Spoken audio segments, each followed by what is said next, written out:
Welcome back to Easy English Boost. In Part 2, we'll explore interrogative pronouns, determiners, and adverbs, learn about rhetorical questions, and dive into relative pronouns and clauses. We'll also cover key usage rules like who versus whom, whose versus whose, and which versus that. Let's begin with interrogative pronouns. These pronouns are used to ask questions. The main interrogative pronouns are who, whom, whose, what, and which. There are also some less common interrogative pronouns. These are the same words but with the suffix ever or soever. For example, whatever, whichever, whatsoever, whichsoever. Here are some examples. Who is there? Which book is yours? Whatever did you say? Let's look at some examples of interrogative pronouns. What is your name? Here, what is used to ask about things or information. Which is your bag? Which is used when you are choosing between options. Whom did you see at the station?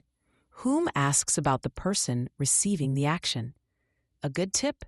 Use the him or her test. For example, you saw him, so you should use whom. Whatever are you doing here? This shows surprise or shock.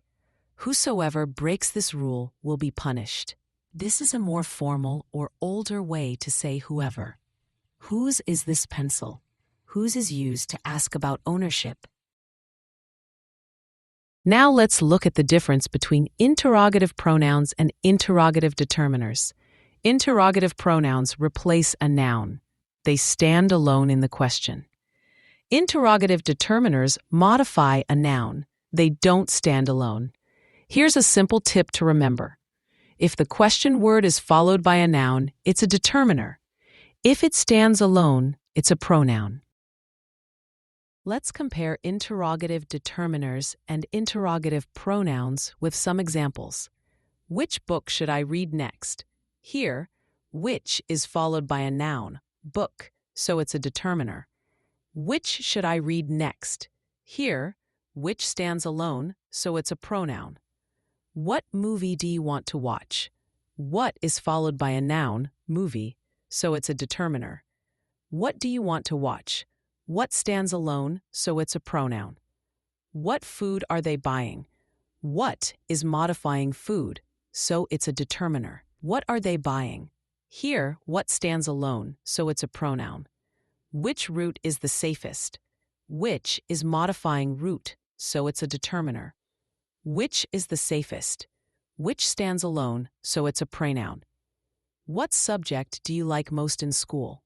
What modifies subject, so it's a determiner. What do you like most in school? What stands alone, so it's a pronoun. So remember, if it's followed by a noun, it's a determiner. If it stands alone, it's a pronoun. Now let's compare interrogative pronouns and interrogative adverbs. First, interrogative pronouns. These pronouns are used to ask questions about people or things. They replace nouns in a question. The key pronouns are who, whom, whose, what, and which. Here are some examples. Who is coming to the party? Who is the subject asking about a person? Whom did you call? Whom is the object referring to a person? What is that noise? What is asking about a thing? Which is your car? Which is choosing from known options? Whose bag is this? Whose is asking about ownership. Now, interrogative adverbs. These ask questions about time, place, reason, or manner. They modify verbs, not nouns. The key adverbs are when, where, why, and how. Examples. When did he arrive? When is asking about time. Where are you going? Where is asking about place. Why are you sad? Why is asking about reason. How do you know that? How is asking about manner or way. Remember this simple rule. If it replaces a noun, it's an interrogative pronoun. If it asks about time, place, reason, or manner, it's an interrogative adverb. Now, why are interrogative pronouns important? Reason 1. They help us avoid mistakes with who and whom. Remember, use who when it is the subject of a verb. Use whom when it is the object of a verb. For example, who knows her? Here, who is the subject of the verb knows, so this is correct. But many learners make this mistake. Who do you know? This is wrong, because who is not the subject, you is. The correct sentence is whom do you know? Here's a simple tip to make it easy. If you can replace the word with he, she, or they, use who. If you can replace it with him, her, or them, use whom. Reason 2. Interrogative pronouns are also powerful in rhetorical questions.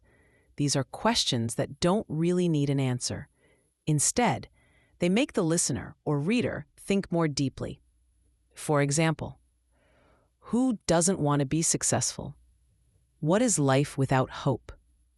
Rhetorical questions can introduce new ideas, make your writing more engaging, and encourage reflection. So remember the key takeaway. Use who only as a subject and whom as an object. And don't forget, rhetorical questions with interrogative pronouns can make your writing punchy and memorable.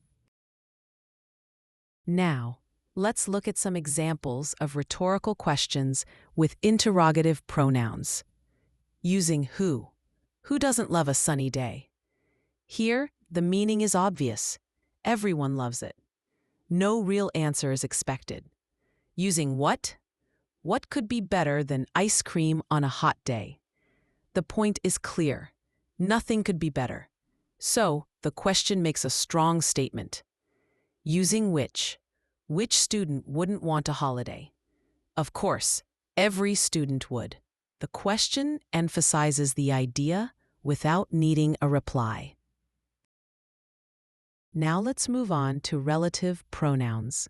Relative pronouns are used to connect a clause or phrase to a noun or pronoun. They add extra details or help identify which person or thing we are talking about.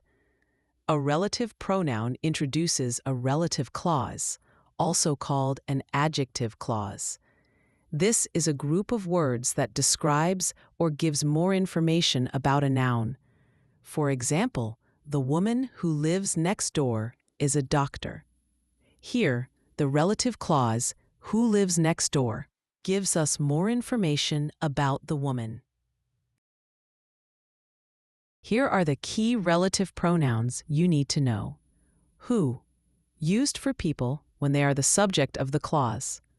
Whom, also used for people but as the object of the clause. Whose, shows possession or ownership. Which refers to animals or things. That can refer to people, animals, or things. Let's look at some common relative pronouns with their uses and examples. Who refers to people and acts as the subject. Example, the man who called you is my uncle. Whom also refers to people, but as the object. Example, the friend whom you invited is here. Whose shows possession for both people and things. Example, the boy whose bike was stolen is upset. Which refers to animals or things, used as subject or object. Example, the cake which she baked was delicious. That can refer to people, animals, or things, used as subject or object. Example, the phone that you bought is expensive. Let us look at some more examples of the relative pronoun who. Remember, who refers to people and is used as the subject of the verb in the clause. For example, the teacher who explained the lesson is very patient. Here, who refers to the teacher, the subject of the verb explained.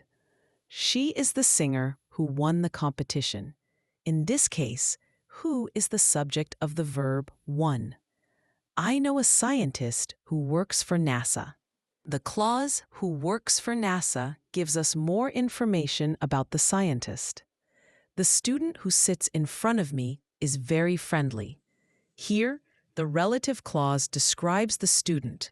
So, whenever we want to add extra information about a person who is doing the action, we use who. Next, let's look at the relative pronoun whom.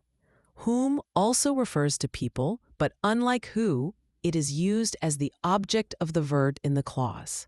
For example, the lady whom you met yesterday is my aunt. Here, whom is the object of the verb met. This is the boy whom I saw at the library. In this case, whom refers to the boy, the object of the verb saw. The professor whom they respect is retiring.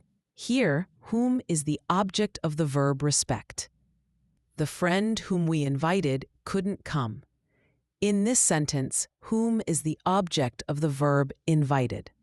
Quick tip: use the he, she versus him, her test. If you can replace it with he or she, use who. If you can replace it with him or her, use whom. For example, whom did you meet? You met him. Correct. Who met you? He met you. Correct. So remember, who is for subjects, whom is for objects. Now, let's learn about the relative pronoun whose. Whose is used to show possession. It can refer to both people and things. For example, the man whose car broke down is waiting for a tow truck. Here, whose shows that the car belongs to the man. She is the author whose books I admire most. In this case, whose shows the author's possession of the books. I met a boy whose father is a pilot. Here, whose tells us that the father belongs to the boy. This is the house whose roof was damaged in the storm. In this sentence, whose shows that the roof belongs to the house. So remember, whose always expresses ownership or relationship. Next, let's look at the relative pronoun which. Which is used to refer to animals or things, and it can act as either the subject or the object in the clause. For example, the book which is on the table belongs to me. Here, which is the subject of the verb is. The movie which we watched last night was exciting. In this case, which is the object of the verb watched. The river which flows through the city is polluted. Here, which is the subject of the verb flows. The laptop which you bought last week is already on sale. In this sentence, which is the object of the verb ought. So remember, we use which to give more details about animals or things, whether they are the subject or the object. Let's look at the relative pronoun that. That is very flexible. It can refer to people, animals, or things, and it can act as either the subject or the object in the clause. For example, the phone that you dropped is broken. Here, that is the object of the verb dropped. The girl that lives next door is my cousin. In this case, that is the subject of the verb lives. I lost the keys that were in my pocket. Here, that is the subject of the verb were. This is the kind of coffee that I like best. In this sentence, that is the object of the verb like. So, remember, that can replace who, whom, or which, and is often preferred in everyday English, especially in American English. Relative clauses can be divided into two main types. First, defining clauses, also called essential clauses. These give necessary information to identify the noun. Without the clause, the sentence would not be complete or clear. For example, the student who studies hard will pass the exam. Here, the clause who studies hard tells us exactly which student we are talking about. Notice no commas are used. Second, non-defining clauses, also called extra information clauses. These add additional information, but the main sentence is still clear even without the clause. They are always separated by commas. For example, my father, who is a retired teacher, loves gardening.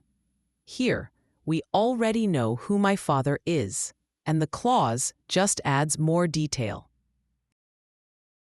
Relative pronouns are very important in English. They connect clauses to nouns, and they give more information about the noun. Using them correctly can even change the meaning of a sentence. Let us see why relative pronouns are important. Do you put a comma before who or which? Here's the rule. No commas are used in a restrictive or essential clause. This type of clause specifies which noun we are talking about. For example, the teacher who loves science inspired all her students. Or, books that have pictures are easier for children to read. Use commas in a non-restrictive or extra information clause. This type of clause just adds detail, but doesn't define the noun. For example, Mr. Sharma, who loves science, inspired all his students. Or Harry Potter, which has been translated into many languages, is very popular worldwide. Tip: think of commas like brackets. If you can remove the clause and the main sentence still makes sense, then use commas. Question 2. Can whose be used for non-living things? Here's the rule. Who is used for people. Which is used for things. But whose can show possession for both people and things. For example, the author whose books you love is visiting tomorrow. Here, whose shows possession with a person. I saw a house whose roof was painted bright red. Here, whose shows possession with a thing. She rejected an idea whose purpose was unclear. In this case, whose shows possession with an abstract thing. So yes, whose is not limited to people. It can also be used for things and even ideas.